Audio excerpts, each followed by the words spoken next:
families protect their most important assets, McKinnon has partnered with another trusted household name, the Larkin Group at KW Realty. Each week, McKinnon and her guest host discuss impactful community information so this community is aware of the moving parts that keep this area thriving. Yeah.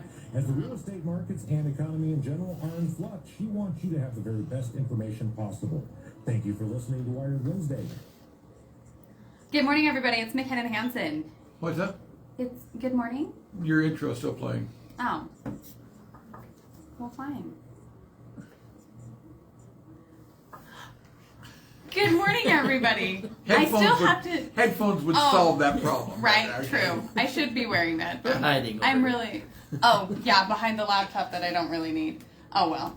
I'm still getting used to the intro, too, though. Like, I'm still wondering if it flows well or, those types of things. I like it. I like it. It makes sure it gets, all of the points across that I continue to miss. Like, I'm an insurance agent for Farm Bureau, or, I'm a real estate agent with KW, the Larkin Group. And those types of things. But today, more importantly, I'm really excited to have Ron Gibson, the Utah Farm Bureau Federation president, in studio today, because there is so much going on without us actually knowing what's going on in the state of Utah. And I feel like, especially in Iron County, now the other counties can, fight for this if they'd like to, but a lot of decisions are made in Salt Lake County, aren't they, Ron? Absolutely. And sometimes, well, most of the time, well, no, let's take it a step further. All the time, they affect the entire state of Utah, right? Yeah, every decision that's made, the way our state's developing, the Wasatch Front is where all the legislators come from, and so that's where a lot of the decisions are made. Those people that don't understand rural Utah or who's making the decisions. So really anything north of Payson now, right, is considered the Wasatch. And to me, it's all just Salt Lake. It starts right after Nephi in between Mona, and then I'm like, there's the wall of houses, and this is just all Salt Lake. And then I have to go all the way to, I think it's is it the Kellogg factory that's all the way up there, or the General Mills factory? Oh, by Brigham City? Sure. Yeah. Yeah, and then I'm like, then I'm out of Salt Lake. But that's me in rural Utah. It's funny, I wrote a story just yesterday about the thrilling topic of rest areas along I-15. Oh. And I noted in the story, I said, so as you're going north from here, you get to Scipio. Yes. And there's a rest area there. I thought that one closed down. Well, it's still listed on the state site, so. Okay, deal. And the next rest stop is Perry. And I noted on there, it said, notice how there's no rest stops between the Wasatch Front? Doesn't that indicate you shouldn't get off the freeway here? Just keep on going. Just keep driving and keep driving, right? Stop at your own risk. Yes, and yes, stop it. And there's some that are just abandoned that look sad, but anyways. You know the one I missed? Squirrel, what? The one that used to be, they've changed Cove Fort, they got the truck stuff there and all that now. Remember the one that, especially if you're coming south, was kind of at the top of the hill? They're just north of the Cove Fort. Yeah, right. On the south slope of the... Yeah, right up at the summit there. I missed that one. Yeah. It was a cool one. You could get off, and sometimes I would find elk there. Driving through, you'd run into a herd of elk. So, Ron, with everything going up in Salt Lake, or in legislative session, where the first legislative session, I can talk this morning. Let's just stop while we're ahead. What's going on with that, and how can we help, or what do we need to be aware of? Well, there's a lot of stuff going on. We're just starting our second week we're halfway through our second week of the legislative session, and so far there's 400 and something bills that only are filed 400 this year. Okay. And a ton of those have to do with water. It seems like this is the year of water. Yeah. Okay. Well, the whole we were Great just Salt Lake thing has kind of co-opted that topic of water, hasn't it? They sure have. I'm sorry. This is just me being cynical. I will laugh my guts out if the spring runoff produces flooding up there, and I'm going to say, okay. Let's turn the pumps back. I hope that you don't laugh too hard. My farm has the Weaver River run through it. Oh, and okay. Except the Weaver River. That's enough. Don't flood the Weaver River. I have been alive 50 years this year. But if KSL's radio tower out by the Great Salt Lake gets drowned, I will laugh that will be very okay. hard. Yes. So I've been alive 50 years, and I have little things that I notice, and I can tell you that we are going to flood this year. Well, that's good to know. I like the weathermen you're predicting, especially where it seems like we're always fighting the weather, right? Not enough snow, too much snow. The wildlife are coming down into town. We're trying to feed the wildlife because there hasn't been enough rain for the winter feed. There's also producers out there that fight the same thing just to keep their cows and sheep and llamas and all the other things that eat grass alive as well. So the water topic is a really huge topic and very instrumental in the state of Utah because we're in a high desert area. We've always been conscious, or in some degree, very super conscious of the water usage and what's going on with it. So at the legislative session, what's happening, and what do we need to be aware of? Well, first of all, I think you bring up a great point. In this state, we have nearly 70% of it's federal lands, so we have about 33 to 34% of our state that is private. And we're the fastest growing state in the nation, and so people love our lifestyle. They like to come here. They like what we do. They like our economy. They like our government. They like everything about Utah. So as they come, Until they try to change it. until they try to change it. Yes. Yeah. So we're looking for adaptation more than forcefulness. Yeah, so they come here, and then we start to displace wildlife. Like, we start to displace some of the natural things. We start to displace some of the water systems. Because I want my mansion in Park City Exactly. on all of the mountain range. Okay. Yeah, not to get stuck on Park City, but it's happening everywhere. We want to put a house where there used to be a field, and when that field's not irrigated the way it used to be, then all of a sudden we have different changes in the environment that we didn't predict before, and over time we find ourselves with situations where we have the Great Salt Lake that's low. We have every basin across the state. We've been through a tremendous drought the last few years, and much of that's cyclical, right? I mean, we always will have ups and downs. We'll have a dry year last year and a wet year this year. Is that climate change, or is that the way it's always been? I'm one that believes that that's the kind of thing that's always been going on. We've had Denier. Denier. The climate is definitely changing. It changes every day. Yeah. Right? 5 minutes in Cedar. We can get a wind change. You were every just 5 talking minutes. about that on the weather report, weren't you? Yes, I was. That comes to mind. So that's what's There's going fog on up right there. here. Right. And then there's fog. There's fog. Yeah. Come on. Anyways, so with all of the different changes in development and all those things, we also, we control fires more, which is good because of all the houses that are now in those wilderness areas. But that also, I'm not saying this is anybody's fault, but it also leads to some type of mismanagement in our wild areas or our public land areas because those trees stay alive somehow, right? And all of the different things and the watershed changes. And again, I have a master's in public administration and a bachelor's in finance. I am not a wildlife. I'm not a producer. I'm barely an insurance agent at this point, right? But you can see that all of these things are cyclical and they do tie in together. It's kind of like the circle of life. If you stop one thing here, then it's going to have different effects, or the butterfly effect, where you don't know what it actually causes. And we're getting into the 80s, 90s, and early 2000s development and really seeing what's going on, and we're growing the fastest in the nation. One thing to really think about, an interesting piece of information, is that all the rainfall, all the water that comes to the state, we're only actually able to divert 6% of that. An entire 6%. So 94% of the water. No. 94% of the water that lands in the state of Utah is not used by humans. We're not diverting. So That's huge. So when people get going and they say that agriculture is using all this water, agriculture is using 70% of the 6%. But we're also producing all of these other things. Yeah.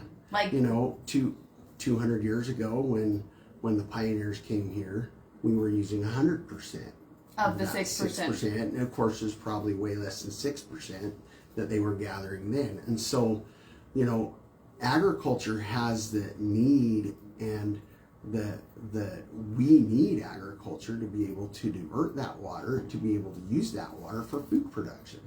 You know, Wait, you mean agriculture's in charge of food? it is absolutely in charge of What about clothes? a little bit of that too. Yeah. Who knew?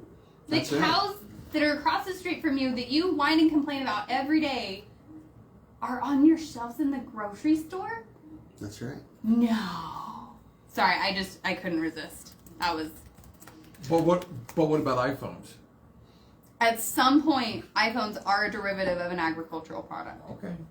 You can take most products, I believe in the United States, and Ron, you may know this a lot better than I do, but it's either the 3rd or 4th degree, it's tied directly to an ag product. Whether that's alfalfa, that's a huge topic right now, or cow or any type of livestock production glue at some point is an agricultural product. Yep.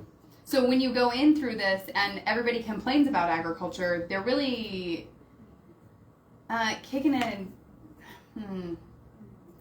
I'll use the biblical term. Yeah. They're kicking against the pricks. Thank you. I'm like, Oh my I know gosh, there's now more it's of snowing. Welcome to Cedar City, Utah. We are in snow this morning. I said it was going to flood. I brought the snow. High five. Thank you for that. So, Ron, with all of this discussion and everybody kind of, I'm not saying attacking agriculture because that's a very aggressive term, right? But everybody's questioning this. What's the Utah Farm Bureau Federation doing about this, and how are we coming together to help solve problems and create synergy? Well, you know, first of all, it's all about getting the message across that, you know, let's just take this alfalfa discussion for just a second. You know, you can look on just about any news site throughout the day, throughout the week in Utah, and you can find somebody there attacking agriculture's water use and the fact that we grow alfalfa in the state of Utah. Yes. I have the opportunity the other day to, well, not the other day, I have the opportunity all the time, but just yesterday I was out with my cows in the corral, and I was really examining the feed that they were eating because I was trying to make sure everything was perfect. And the thought just came to me, what would we do without alfalfa? You know, that is such an important part, it's such an important ingredient for what my cows eat. And so you just say, okay, well, alfalfa is just some dumb crop. Well, alfalfa is a lifeblood for the cattle industry and for the dairy industry, for the sheep industry. You know, The vitamin industry. Vitamins. Alfalfa contributes to a vast majority of vitamins that are consumed by humans as well. The list just goes on and on. And so, you know, we grow a lot of alfalfa in the state of Utah because of our climate. You know, we're dry in the summer. We don't have humidity. We can bale that hay, and you know, it's a perfect crop for much of this state. And you look at this valley that we're in right here. You know, it's like the perfect valley in the whole world to grow alfalfa. Some of this alfalfa gets sent all over the country, all over the world. But an interesting fact is that majority of the alfalfa produced in the state of Utah, in fact, 93% of the alfalfa that's produced in the state of Utah stays right here. For production and For consumption our of own animals. Yes.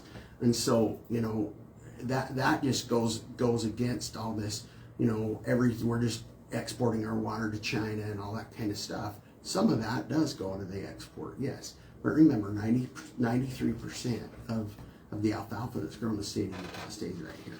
And so we have to understand the facts, and we have to make sure that we understand that, you know, many people can say, you know, the food production in Utah isn't important if we don't grow alfalfa, if we don't have dairy cows, if we don't have beef, pork, lamb, whatever, we will just buy that somewhere else. But I can tell you that in the circles that I sit in with farmers and ranchers all across the country, every state in this union is having the same discussion that we're having.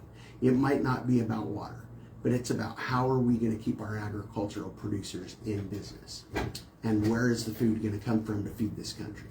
Well, and it's really incredible because in some instances, now I'm not saying everybody shares this mentality, okay? But if we only imported our food rather than exported and helped all these other countries that demand U.S. foods, at some point we break ourselves as a nation because we can't take care of ourselves. And some of my core principles, just as a human, is making sure that I have enough food to support my family. And I can do that by doing food storage and those types of things. But I also know that in this area, and we've talked about it multiple times on different shows, of Utah as a state is probably one of the strongest states for self-sufficiency, because the only things we don't produce, and not currently produce, we have produced in the past, is sugar cane and sugar beets. We have salt, we have meat, we have vegetable patches, we have seed storage. We have those things to make sure that we can survive. And that's a primary function of what the Federation has done in making sure that those things are sustainable life sources.